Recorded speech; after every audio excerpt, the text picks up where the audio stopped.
Thank you for your time. I'm Laura Rinalda, 149 Bald Eagle Drive. Regarding the rental referendum, I believe that our ideal outcomes are not that different. Some of you believe this referendum is black and white, that vacation rental owners and their guests are noisy and aren't what you want as a neighbor. To some, this referendum is a step towards correcting these issues that you encounter from time to time. And to some, this referendum is to stop or ban vacation rentals from Marco Island. I want to share why I believe this ordinance is the beginning of the end. A mandatory pause on all advertising of short-term rentals until registration and all inspections are complete will leave many homes empty and without income for months, if not longer.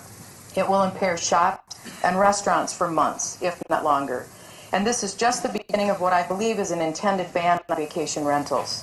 Further in the ordinance, in Section 15, it refers to a permanent ban on rentals, which is the ultimate goal of the backers of this ordinance. This is planned as a second and final step to ban them. Banning vacation rentals that bring 50% of the vacationers to Marco Island is bad for Marco Island and all the shops and restaurants that rely on them. Another reason I believe this is a ban on vacation rentals is the cost of hiring enough staff to handle inspections and enforcement will create havoc for the municipal budget and inevitably raise taxes. The fees associated with this so-called registration will not touch the amount needed. Government is rarely, if ever, as efficient as it says it will be, and typically needs more time and more money from the taxpayers than what they project. Another reason I believe this is a ban. Whenever government uses the word any in a piece of legislation, they intend to use it. Any noise can be a violation of the ordinance, and after a few violations, a vacation rental will be shut down for good, hence a ban. According to this ordinance, if you live in your home, your grandkids are allowed to scream as they cannonball into the pool. But if you own a rental, your renter's kids aren't allowed that same right.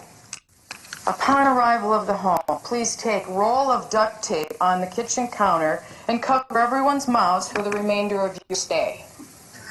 Your vacation guests must sit silently by the pool and no sound is allowed to be heard 50 feet away during the daytime. This is impossible and everyone knows it. I can hear neighbors talking from over 100 feet away from my home on any given day. This rule prevents us from using our pool in a normal way. This is wrong and unjustifiable. The fact is, noise is a huge factor for a majority that will vote yes for this ordinance. Marco Island already has strict noise laws in place. They are metered by the police upon arrival and dealt with appropriately. Noise violations have declined substantially from the year before. Progress is being made. In fact, there have been an average of between 1 to 2 verified noise complaints each month this year, out of about 8,000 various vacation renters per month. That means far less than 1% of vacation rentals cause any issue. If you vote yes, deep down you know in time that you have voted to end the booming economy that vacation rentals bring to the table by giving this city and its current guard the ability to force them off the island. This is not a simple registration. Vacation homeowners care about Marco Island just as much as you do. Some are seasonal residents that rent their home in the off-season. Others are partial year residents and aspiring future residents, like my husband and I were. In fact, they are a large part of why Marco's economy is so healthy and your home is worth so much. If you vote for this ordinance and a bureaucrat with now endless power over short-term vacation rentals forces them out, you'll get your wish. A quiet little retirement island town. Empty buildings and plummeting home values. As someone that lives next door to a short-term rental, I can attest to an inconvenience or two. This is our home and it will be for the foreseeable future. If you've studied this issue at all and review the data, you've come to realize that a small fraction of rentals are the problem. We all want peace and quiet. Like I mentioned earlier, our ideal outcomes really are not that different. I believe this vacation rental registration ordinance is a snake in the grass. What is advertised as registration is purely a power grab. Its aim is to make it impossible for vacation homeowners to comply. It's a large step in the direction of eliminating vacation rentals altogether and stifling Marco's economy. There's already a $100 million lawsuit that has been filed against the city of Marco Island, and the taxpayers will have to foot the bill. There will likely be more lawsuits filed if this ordinance passes.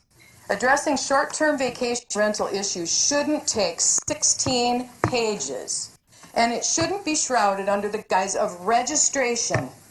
in order to pass. That's shameful. That's not in my paper. This really upsets me. There are better small options, ways to take care of this that can address any issues we are having. I will be voting no on the 23rd of August. Thank you for your time.